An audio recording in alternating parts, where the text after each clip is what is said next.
Okay, let's get the seminar started. So, welcome everyone to the Value in Energy Data seminar series.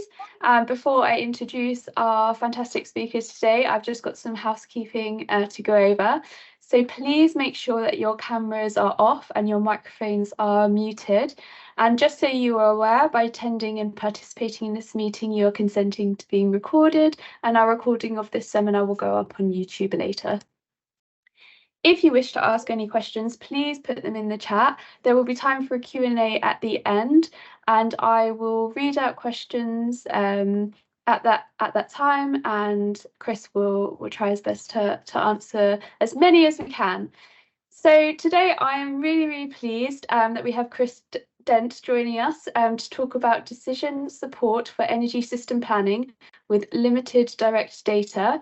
It's fantastic to have Chris here. He's a professor of industrial mathematics at the University of Edinburgh and a fellow at the Alan Turing Institute for Data Science and AI, as well as being a chartered engineer.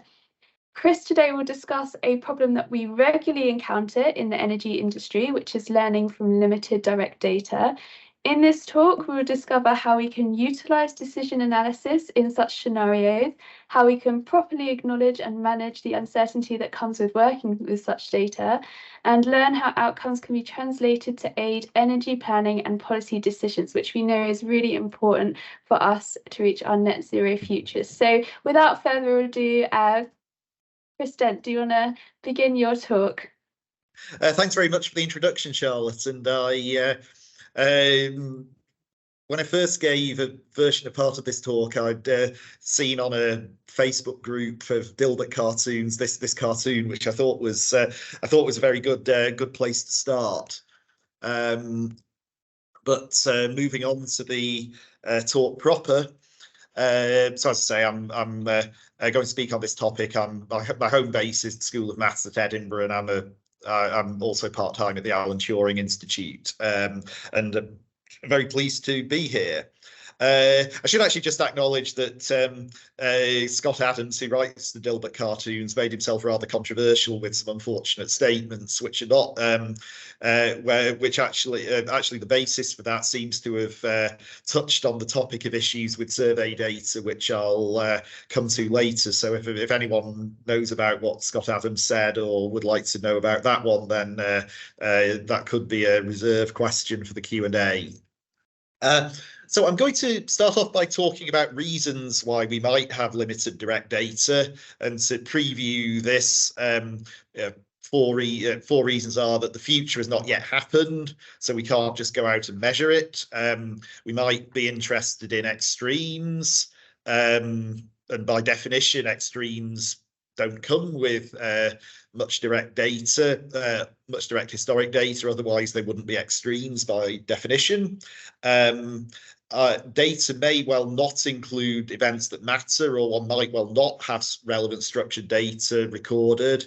The example I'm going to use there is data on failure modes, and one might have data that are model generated, so you don't have a ground truth in the sense that you might do with historic data, and examples there which I'll touch on are our climate data, which is typically generated by large computer models, or again, I'll mention survey data later.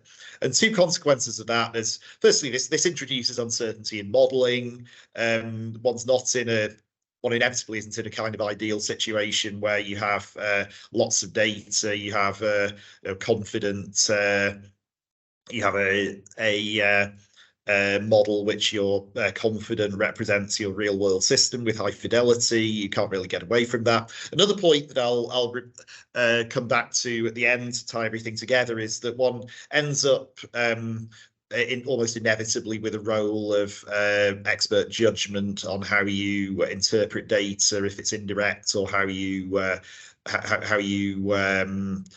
bring together what the limited data you have with other knowledge. So structure of the talk, I'll start off with those examples, then I'll give two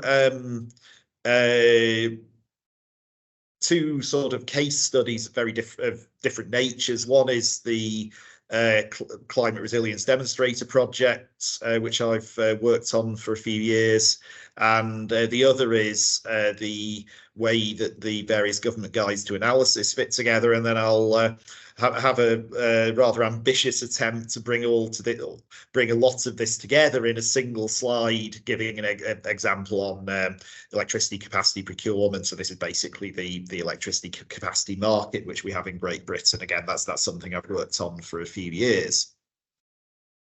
Okay, so examples of limited direct data.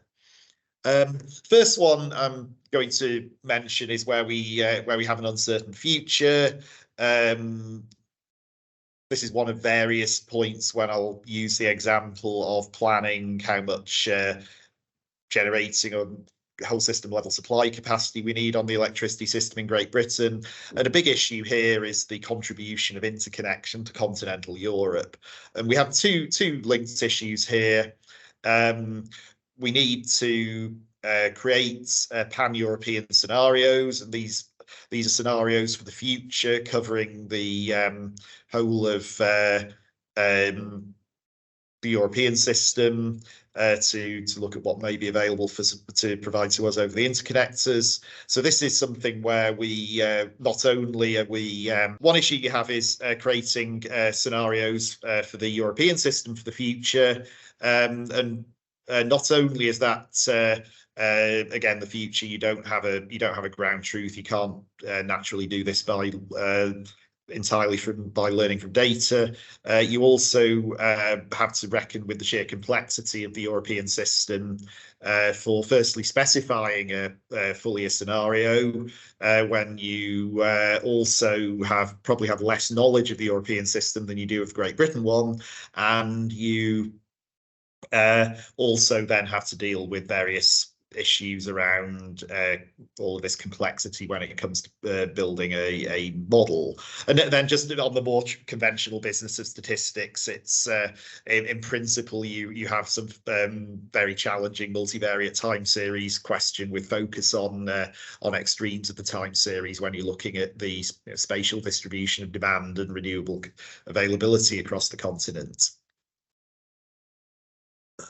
Go back to the right window. Right, rare events. So won't describe fully where all the data comes from. This is data from a scenario for the Great Britain electricity system, which combines historic weather from about 12 historic years with a future scenario for the late 2020s of what's connected to the system. So basically, we have a system scenario that has a great deal of renewable generation on it. And what one finds is that as you add more renewable generation, the relevant extremes of demand minus wind become more dominated by a smaller number of days of greater relative severity. So it's the days when it's basically sufficiently cold and very calm. And what one finds is that you have this data set of 12 years is completely dominated by the year 2005, 2006. So again, looks like you've got tens of thousands of data points. You've certainly got a very, very long list of numbers. But given the way that there's some tendency for weather or patterns to persist across a winter, for this kind of analysis, splitting up winters is a bit chancy. There's a bit of one has to be very careful doing that. So you have all of these numbers, but really you only have one truly independent data point dominating. The climate resilience demonstrator project. This again, this is a map of the workflow for the 2022-23 Credo tool that was developed. The project was originally under the National Digital Twin Programme. It's now under Connected Places Catapult. I'll touch on the issues of model generated data and limited number of runs on the next slide in context of climate. But what I really want to flag here is very often in reliability and resilience applications, one doesn't have information in the in structured databases of on failure modes, and where one does, this very often doesn't include the kind of failure modes that really get you into trouble, which are often when the system doesn't respond to an initial event as it should, or you have some kind of unwarranted assumptions of independence of failures. So it's common to find oneself with very limited data on mechanical availability. And another point that I'll probably come back to later is that in this context, one needs to design together system modelling, uncertainty treatment, and use in supporting decision making. Final of these initial 4 examples is the UK climate projections, which illustrates in general the challenges of using model generated data, where you don't have a ground truth simply because it's model generated. It's not like historic data where you have some kind of direct ground truth to compare with. They're also generally with climate data, there may be a need for calibration in context, which direct use in a standard data driven way without some specialization to context may be problematic for that reason. But when it comes to supporting decision making, what one finds with the UK climate projections and other climate data sets is that as you're at relatively low resolutions, so you might be talking here something like 50 kilometer to 100 kilometer spatial resolution, or and possibly a time resolution limited to, say, monthly summary statistics, you have a reasonably broad exploration of different climates that the future might throw at us. You might even have some kind of probabilistic uncertainty quantification on possible changes in future climate, but simply because of the additional computational expense, as these global climate models are downscaled to more local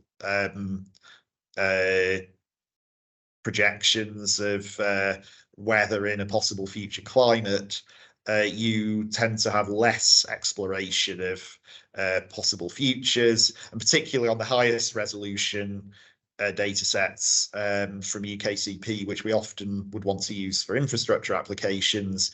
You have 12 runs with perturbed initial conditions from exactly the same climate model setup. So this is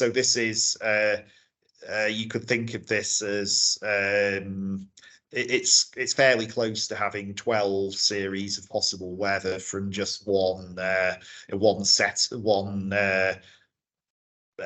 point estimate of assumptions about the mechanics of the climate. What's happened there? I've something changed on the window. Can you still see it okay?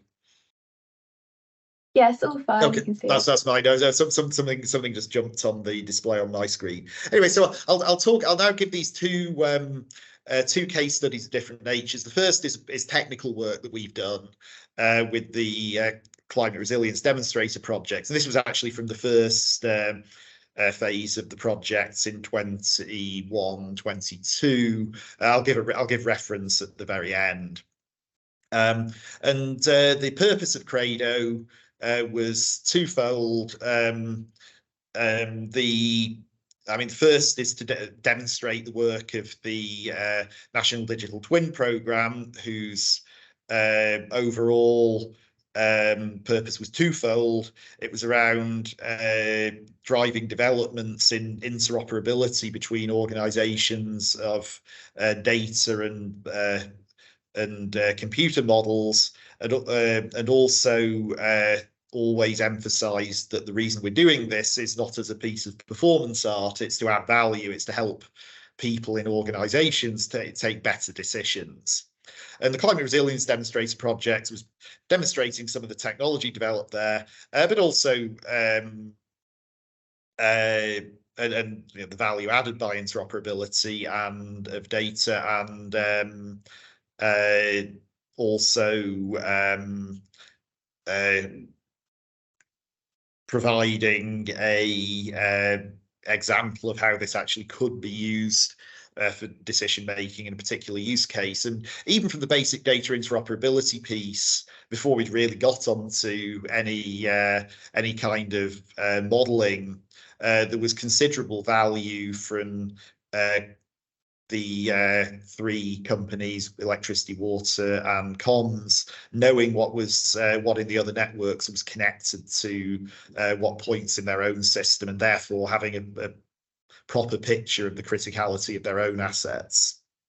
And this schematic just this isn't a real piece of network. This just demonstrates the point that, for instance, what we got marked as substation 1. If that is flooded and out of action, then that would cause loss of supply to components in the other networks, and the background being that essentially everything relies on electricity. If you lose communications, there may be some secondary backup, but broadly communications tends not to result in other assets going out of action, but it may seriously limit the ability to coordinate across the other networks.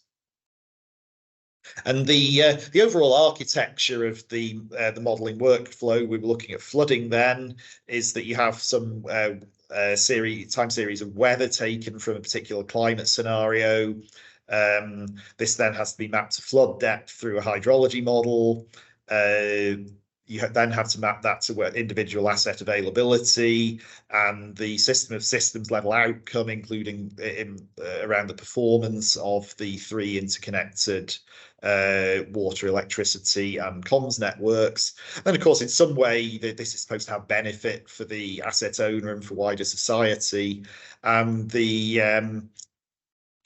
so layered on top of this, you need some kind of decision support layer, which might look quite different for different use cases, certainly look very different depending on whether you're looking at capital planning or operation crisis management. And this will almost certainly involve doing multiple runs for multiple scenarios of weather, and then using that range of possible futures to support the decision making. You also need layered on this, which is less my own department, the platform for secure interoperability of data and possibly models between organizations. Again, requirements might be quite different depending on operations and planning and so on. I mean, by definition, if you're using something in if you're using exchange of data in operations, you need continuous live querying.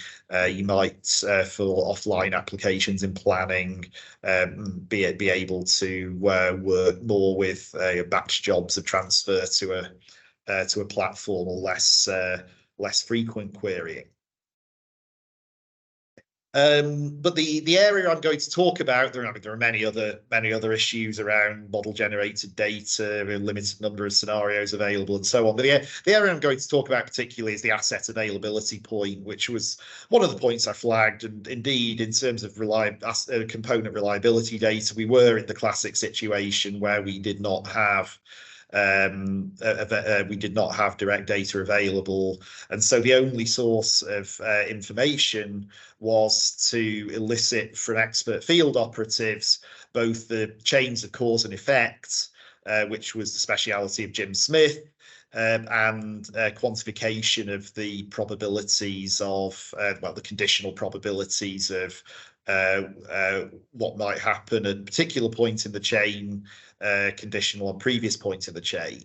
So the two diagrams we have here, the top right one is the generic cause and effect diagram that was created, and the arrows simply mean the arrows are simply are saying that if something happens at the tail, then we have some cause and effect, and that will be represented by probability, the conditional probability of what happens in terms of, say, asset wetness subject to conditional on the rain and flood and other indirect threat situation.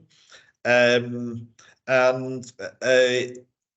it's important to note that when we looked at this, even when we were looking at this very generic level, we did learn, well, two important things. One is the general importance of access, which people are somewhat aware of. So in order to do any kind of restoration activity, typically you need vehicle access, given how sensitively dependent that is to exactly how access roads sit in the landscape. It's very difficult to get at that accurately by some kind of hydrology modeling. But the one that people really didn't appreciate, but turned out to be absolutely key in terms of restoration, is what we call permissions. But is actually what that means is that when you have a serious flood situation, there will be a police incident centre that is in charge of all access, and whatever the network utilities might think they can do or wish to do, that they need that coordination with the police unit in order to be able to gain access. And obviously the police have a primary interest of public safety, including the utility operatives. We then did a case study of a specific asset. So there you can see this becoming, well, firstly smaller, as we found we had well, not all of these possibilities were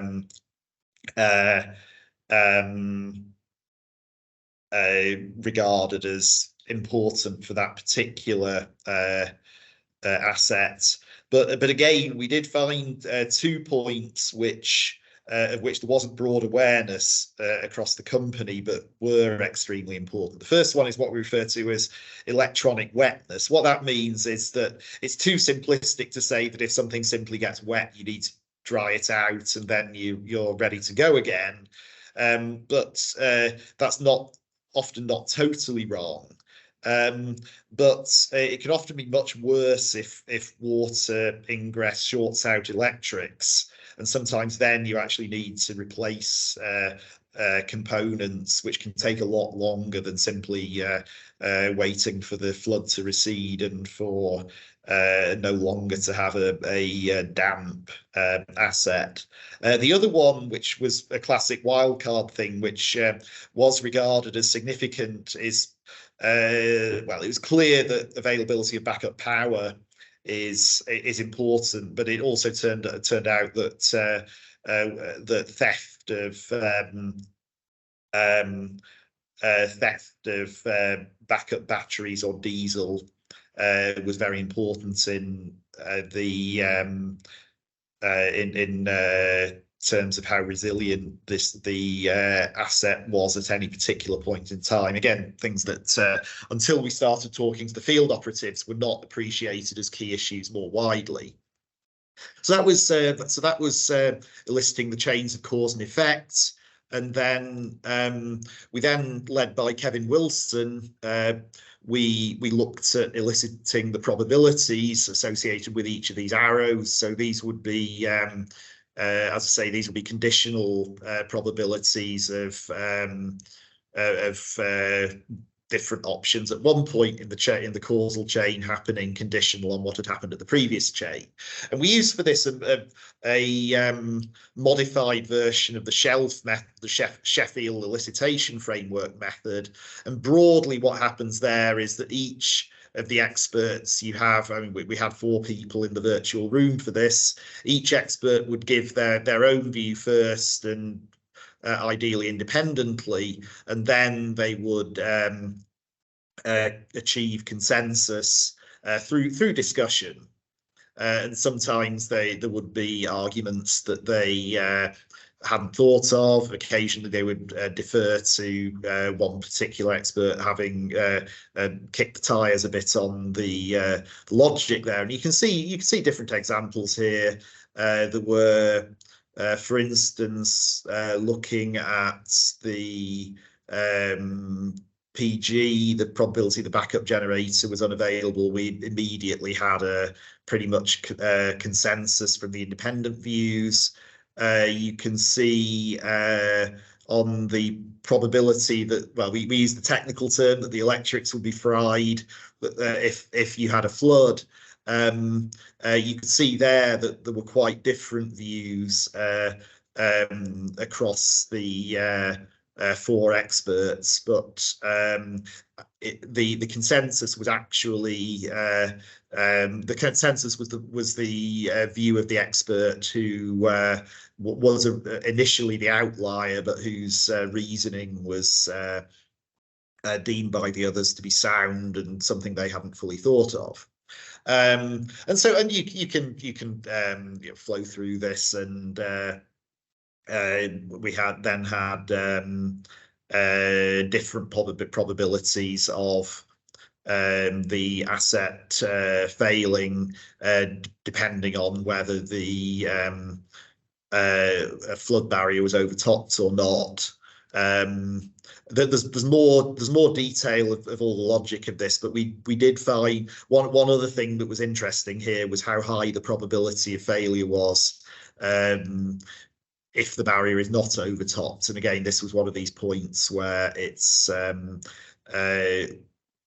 if you make the sort of simple intuitive argument without digging into it enough, you might be misled and think that, well, if the flood's below the barrier, we're all fine. One area we're working on now is extending this to other asset classes and other hazards such as extreme heat. But another important point sitting across all of this, again, I'll return to this general topic, is how to scale this kind of analysis to the whole enterprise. One is that particularly when you're dealing with local level infrastructure, which we were here, you can devote limited resource to each individual asset. So one may have to develop generic models for classes of assets. But the other is that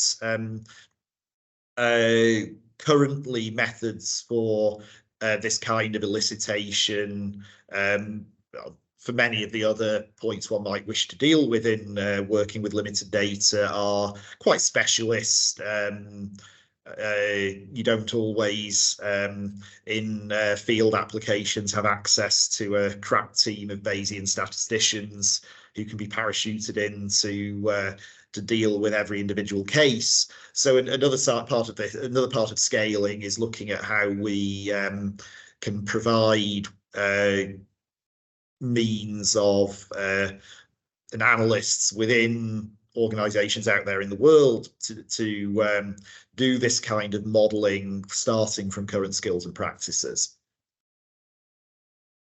Right, the other area I'd like to talk about a bit is uncertainty in models and how and the point that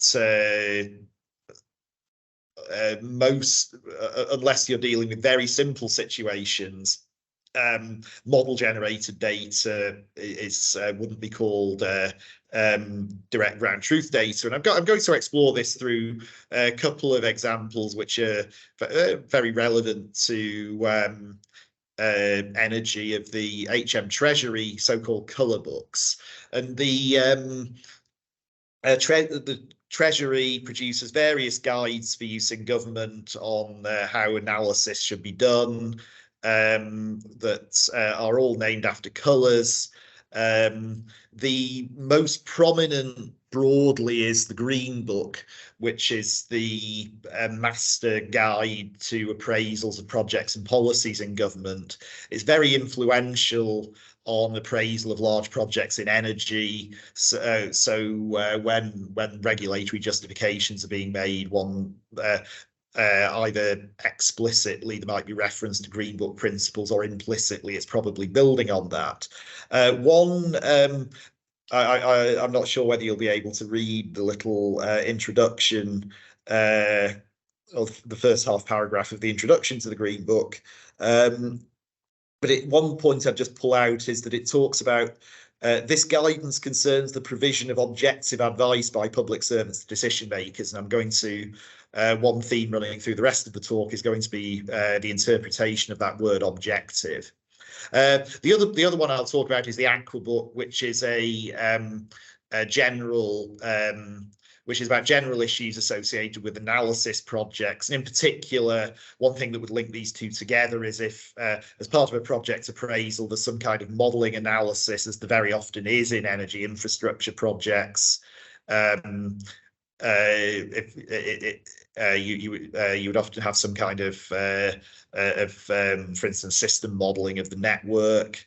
The Aqua Book provides general advice or requirements as to what constitutes quality analysis. So just pulling a few quotes out of the Aqua Book first. The key point that this talks about is the need.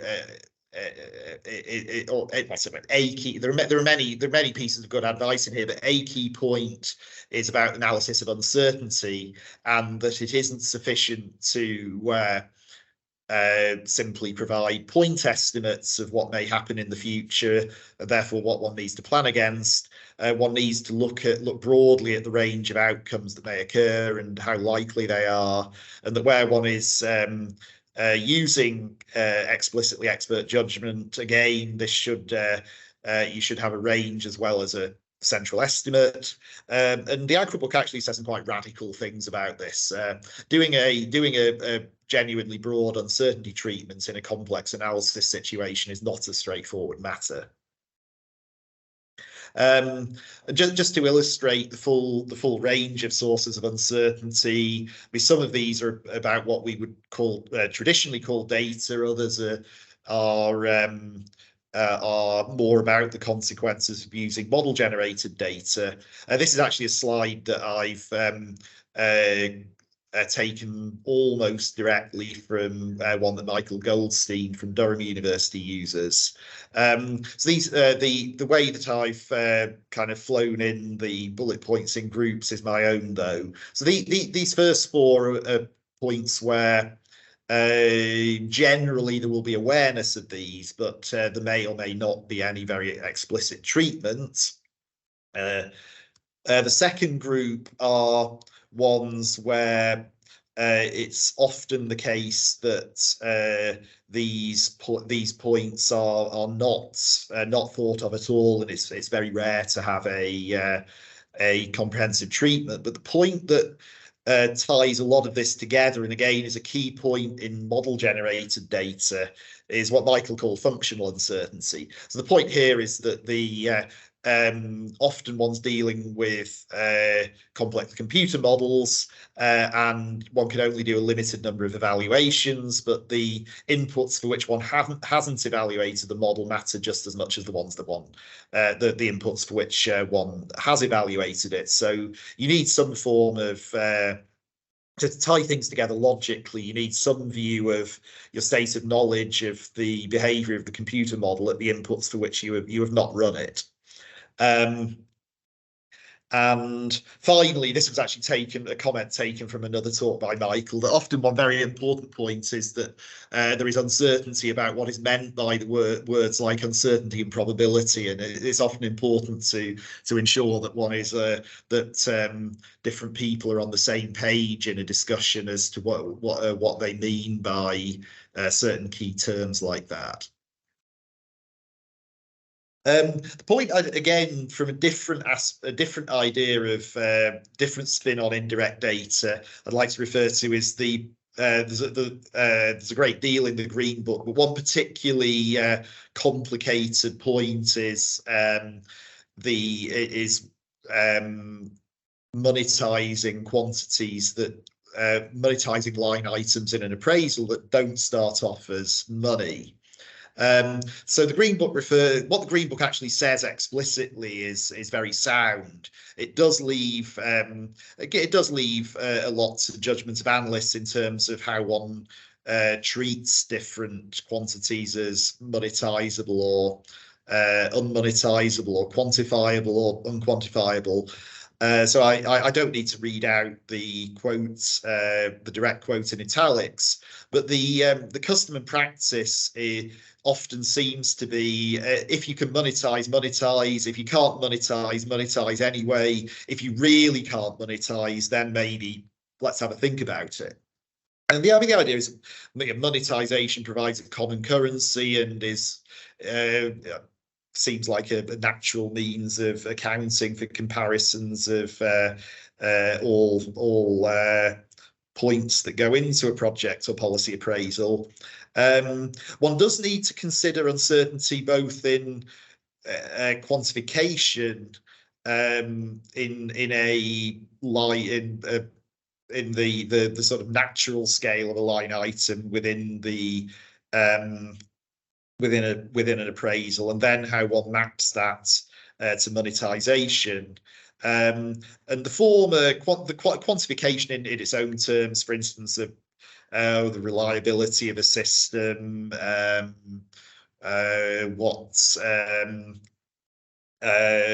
what might result in the trade-off between building an infrastructure projects and direct local environmental input might naturally be quantified in terms of loss of wildlife habitat, whatever. But typically monetization is not a precisely defined concept, as well as simply as well as normal parametric uncertainty, uncertainty in exactly what the numbers are. You may also have a situation where reasonable people can differ as to the whole basis of quantification. So it's not enough to have a way of monetizing and then use that. You also have to acknowledge this point that there is uncertainty that there might not only be one reasonable basis for doing this. This is a particularly important issue of a high proportion of the value in the appraisal is not cash flow. A lot of energy projects actually do have a high proportion of cash flow because it's often about the trade-off of capital costs and overall cost of energy supply. The classic example where a high proportion of appraisal is not cash flow is HS2 or many other transport projects where often even the easier to quantify parts of this are matters such as reduction in journey times, reduction in overcrowding and so on, which one might have notional ways of assigning value to, but they certainly don't start off as cash flow. So finally, the last two slides. This is my rather ambitious attempt to bring a lot of this together in a single example, which hopefully I can explain in a single slide in a small number of minutes. This is based on the way that the electricity capacity market works. So the way that the target risk level for procuring generation or storage capacity to act at whole electricity system level works. The actual operation of the capacity market is a little bit different, but the way the setting of the standard works is to minimize the sum of the cost of procuring an amount of resource R with the product of the expected energy unserved. So the scenario weighted average of the demand that can't be supplied if you procure those resources, multiplied by a per megawatt hour value of lost load, which gives you the monetization. Capital cost, of course, does naturally start off as cash flow, and in the under certain simplifying but not completely crazy assumptions, you find that your within this framework, your optimal level of reliability is the ratio of the cost of new entry, which is the cost of the marginal unit in the auction. So it's essentially the capital cost where you flip in the ranking in the auction from them getting a contract and not getting it, divided by the value of lost load. And loss of load expectation is the expected number of hours per year of shortfall of capacity versus demand. Table is from the Electricity Market Reform Programme capacity market documents from about 2012, I think. And on its own terms, you have considerable uncertainty here. You have parametric uncertainty on the cost of new entry. It's uncertain where that will fall depending on what offers are put in and the value of lost load. In particular, value of lost load for this purpose is usually taken as an average across all customers and estimated through surveys. So again, it's not a kind of ground truth that you go out and measure directly in the world.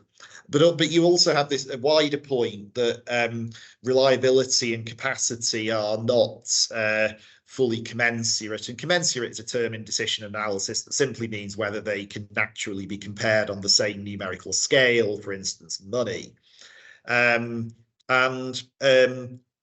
What one tends to find through the standard process is that you end up with a reliability standard set at a level which is, once you look at it from a macro perspective, it is not sufficiently reliable. I mean, you can imagine what the political consequences would be if, on average, we had 3 hours per year of involuntary customer disconnections due to generation shortages at national level. And so it looks like something's gone a bit wrong here. The various possibilities, I mean, one is you have issues of you might not, well, by definition, we haven't considered risk aversion here. Expected value calculations by definition don't consider variability of outcome. I mentioned the point that the value of lost load is survey based. Again, this isn't something where you have definitive historical ground truth. I mean, one might, there are different ways one could conceptualize how to do this. One might use a higher value of lost load to acknowledge the point that one isn't disconnecting people. One is just disconnecting everyone in an area. You're not choosing to disconnect the people for whom it's not a major inconvenience. And also one very general piece of advice in any of these difficult data situations is, as well as presenting some kind of headline results, whether you're doing a cost benefit analysis or anything else, is to unwrap the your calculation results and try and get some idea of how the headline results are built up from different components. So you can that will help identify whether you have got this being driven by, you have got your calculation result being dominated by some kind of limited data issue, or whether how different components, which it might be difficult to compare on the same scale, are changing between different decision options. And of course, we also have the issue here that all of this calculation has assumed that one can make a confident point estimate of risk levels, which, because of many of the issues I've discussed previously, may well not be the case. Finally, this is my last slide. Just to present more a sort of afterword than conclusions. So I think a key point is that these issues of limited data in many situations, particularly when you're looking at planning timescale, are with us, and one needs to confront these head on. It's often thought ideal to be data driven without using overt so-called subjective choices of how one deals with the data, what modeling approach to take, what kind of objective functions to take, and it's often just not possible to take that approach. I sometimes use the analogy that one ends up playing kind of whack-a-mole with subjective judgments. You try to get rid of them in one place and they just pop up somewhere else in terms of how one's for instance, you might just use the data straight in a data-driven way without any weighting, and then so that all looks so-called objective, and then it's simply the other design choices in the way the modelling works will be where so-called subjectivity pops up. So one thing I'd like to do is rehabilitate the word subjective, and simply acknowledge that when one's dealing with these difficult data situations, some judgments of decision makers or experts or modelers are inevitably form part of the modelling process. As I say, two kind of very common issues are where you have limited data and limited potential for model fidelity. So one isn't in the business of making confident point estimates, but it's important to document what judgments have been made and who made them, so we actually can assign ownership of model outputs and decision analysis, but also ensure that the way that modelling is set up is aligned with firstly how the real world fits together, but also the interests of decision makers and wider society. Let's say be particularly careful with monetizing in these circumstances. And I've already mentioned these issues of that implementing methods to deal with this, starting from current skills and practices, is a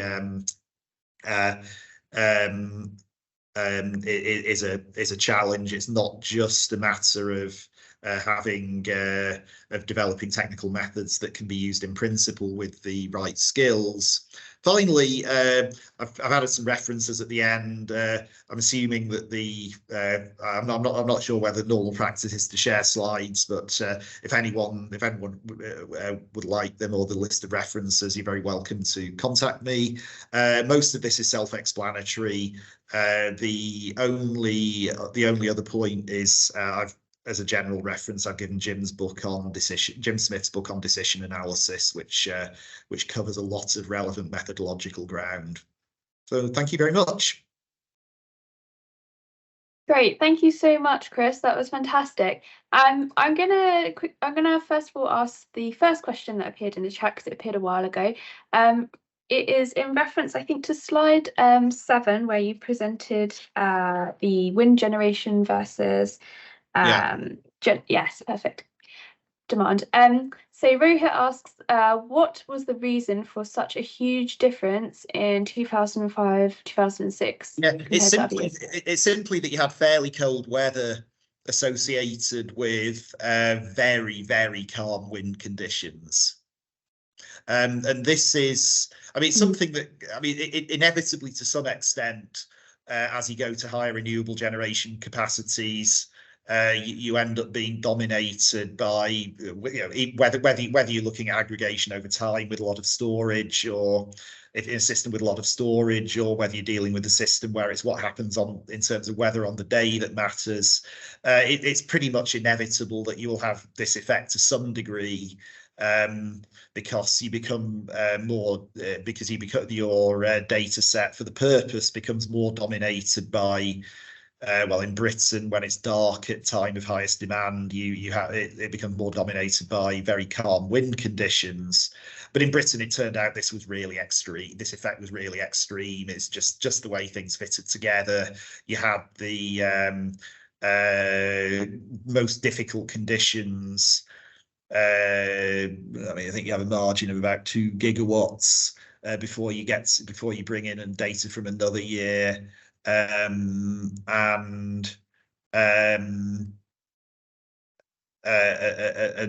So you do get this total dominance by one historic year. Great, thank you.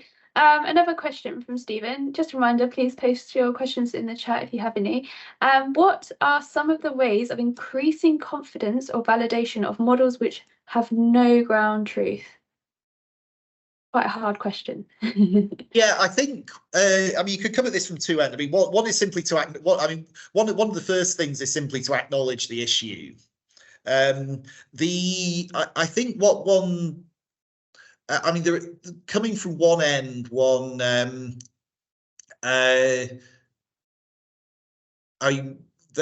there's sometimes, particularly if you're doing your own model runs, there's opportunity to do sensitivity analysis or some kind of further uncertainty quantification.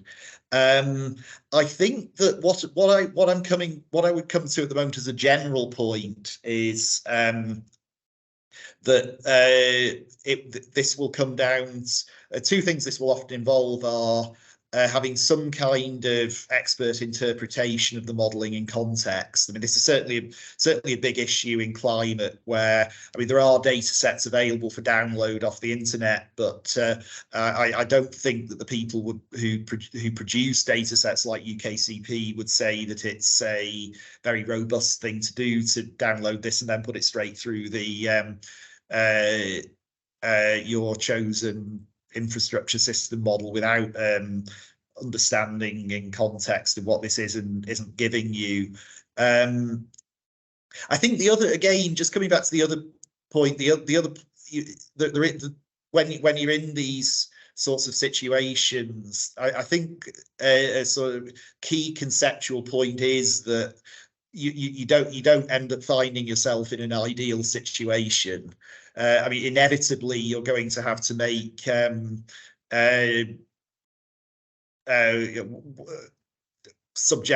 what are called subjective judgments of a kind that people are sometimes not very comfortable with, as to how one proceeds in modelling. It may indeed be necessary to think about what kind of objectives one uses in decision analysis in context of these kinds of limited or model generated data issues. So, for instance, if your historic record is dominated by a very small amount of data, you may need to think about you may need to think about how you set your objective function for any optimization in that context. It may be that something that relies on a point estimate, not conditional on particular circumstances or a repeat of a particular year, just isn't a relevant idea. So I don't pretend to have. I don't pretend to have all the answers, and it becomes quite context specific. But I mean, there are general ways of thinking that will help. Okay, interesting. And I'm going to take a step back and ask a more general question. Is the problem that the data just doesn't exist, or is it that it exists and it's kind of not made open? So you talked about like databases lacking information on extreme kind of events where you get faults in the system, or you get this climate data that's got low resolution. Is it that the data there and it's not open, or is it just not existing? Yeah, I'm glad you. Well, I mean, glad you asked that for one very particular reason. That if people look on, and I can actually add this to the link on this in a version for sharing. I can add this to the references on the slides. If you look on the Edinburgh Centre for Statistics website, you can find a blog piece that I wrote of giving a kind of taxonomy of reasons for data being unavailable, and the answer is it can be any of the above. And I mean, it is. I mean, sometimes data are secret for a good reason. Sometimes data are secret not for a good reason. They just haven't been published. Sometimes data don't exist, or it hasn't been the importance of gathering certain data hasn't been recognised. I think again, it's often and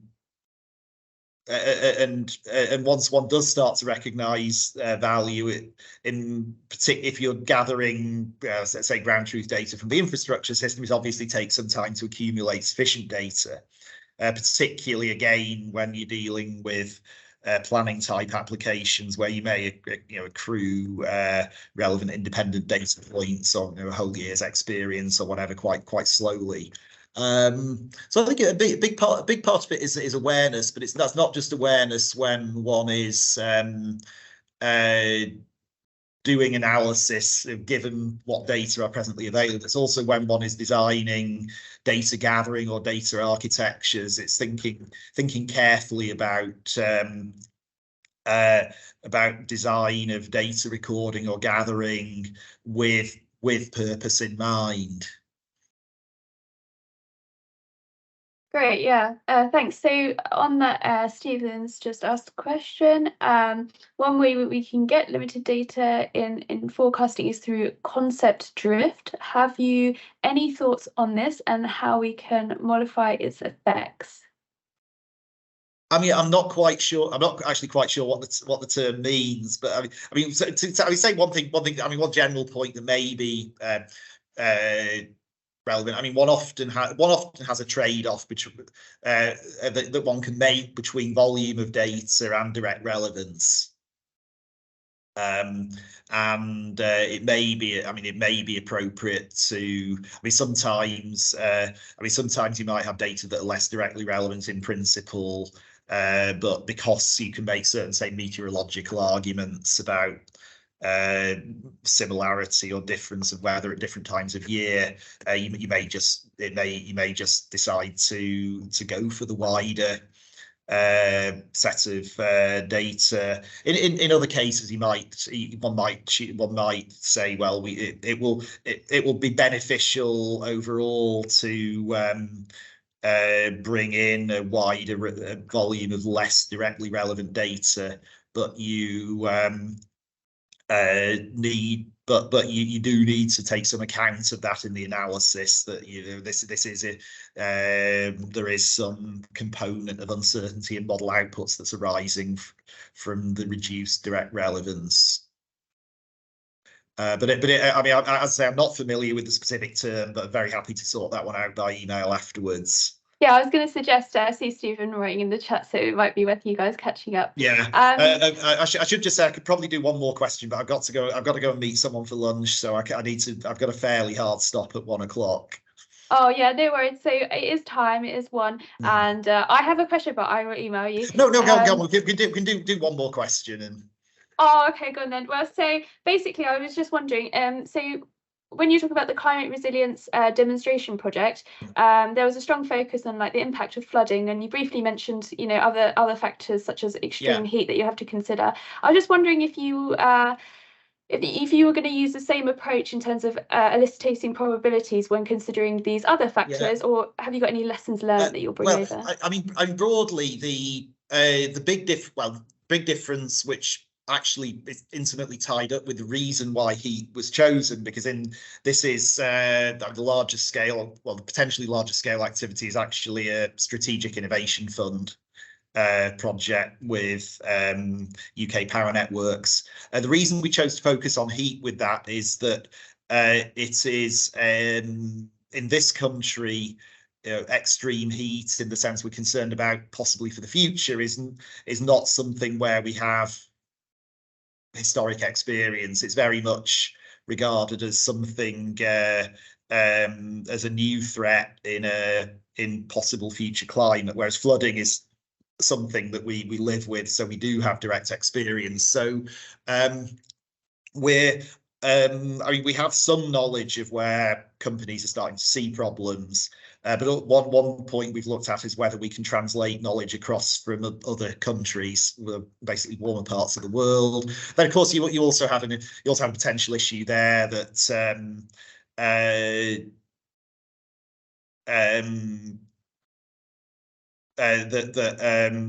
failure modes may already have been designed out in other countries, so they may have designed out the possibility of the experience that's relevant to us. But it's actually an interesting point that's kind of really bound up with why we're doing what we're doing in future plans.